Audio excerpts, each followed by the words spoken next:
girls, well off, good jobs, and they confessed that they were binge drinkers. But the interesting thing was, why? Why were they binge drinking? What caused them to binge drink? They said that our life is so empty and boring. Our life is so empty and boring. And we feel a state of depression. And the only thing that seems to bring a moment of release is unabated hedonism.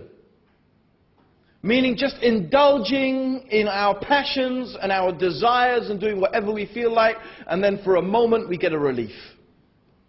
That's what she said. That's what they were writing. How is it that people who have good jobs, nice income, beautiful flat, house, things,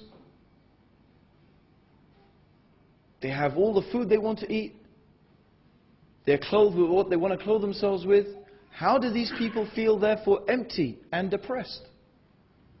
What is there for them to feel empty and depressed about? So if you look at this, and this is one case, and you'll find many cases like that, you'll find the same story again and again and again. One has to wonder why. Why do so many rock stars go on this path of self-destruction? Drugs, drink, committing suicide, killing themselves in many different ways. If fame, beauty, money is supposed to be the means to achieve happiness, then these should be the most happy of all people. But that's not the fact. That's not the way it is. There's something wrong. So that's what I'm saying. When you look at the issue deeply, you'll find that although these people appear on the outward surface to be happy, to be enjoying themselves, the reality is something quite different. That this way of living produces no real sense of satisfaction or happiness at all. It is very temporary. Sometimes some people can string enough moments and acquire enough things to make it appear as if they have happiness in their life. But that is not the reality of their situation. Islam teaches that the way to be happy is completely different. It is, as we have already mentioned, through making your actions that are beloved and pleasing to God. This produces within the soul of the human being, within the depths of the human being, a deep sense of well-being and happiness and contentment. And the person who has acquired this could be subjected to the most horrific types of physical and mental deprivation. They could live in extremely poor conditions. They could be deprived of what we might think are basic necessities. Yet you would find these people experience a state of bliss and happiness. In fact, some of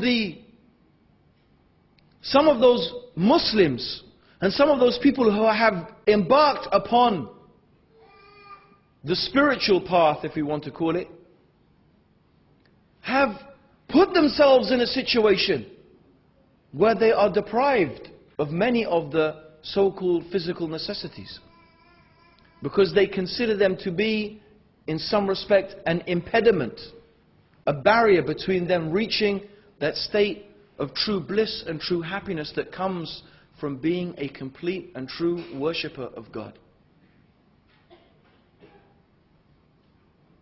Now the thing is this. This way of life, Islam, on an ideological level, therefore is a competitor, a threat, a danger to the materialistic consumer philosophy, the Coca-Cola culture. Why? Because in reality, there is something very sick about this culture. And the sick thing is that it actually depends and relies upon you being miserable for its existence. The Coca-Cola culture actually needs people to be unhappy, because unhappy people consume.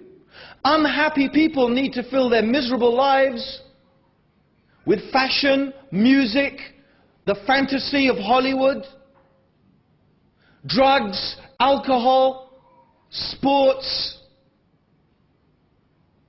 The miserable people need to fill their miserable lives with all these trinkets, and these things give them these moments of happiness. So miserable people consume. That's the reality.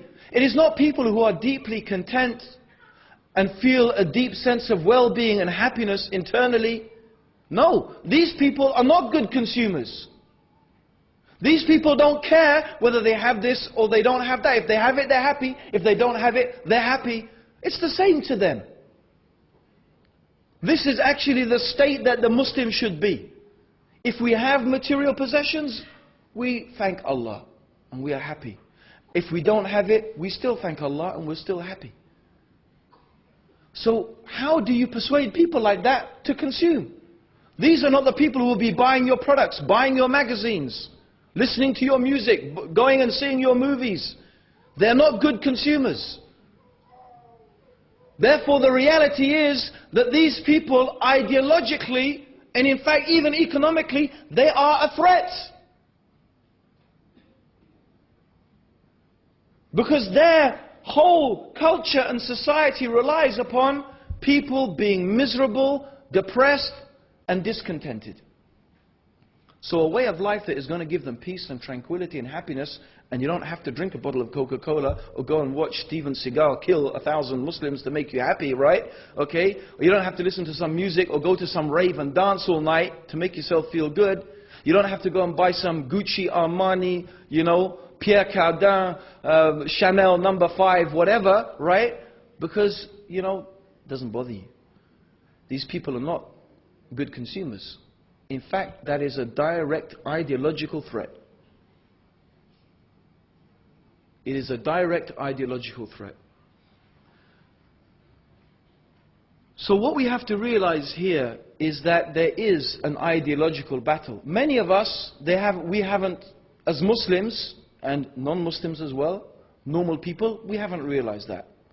This is something, however, I am absolutely sure the intellectual elite of the Western world have realized that. And certainly the multinational corporations, they realize that.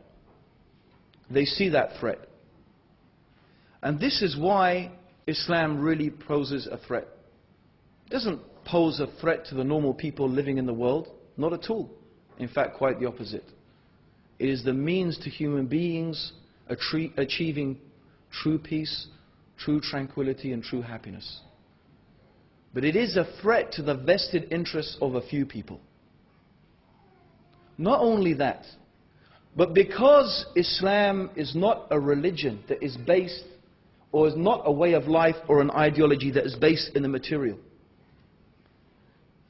then even on a political and military level, Islam becomes very difficult to deal with. What do you do with the people who don't really care whether they live or die? In fact, they'll be happy to die if dying is something that is pleasing to God, and then they're happy to do it. What do you do with the people like that? What do you do with the people who you can't really bribe them because wealth is not their concern? You can't threaten them with economic sanctions and so on and so forth because wealth is not their concern.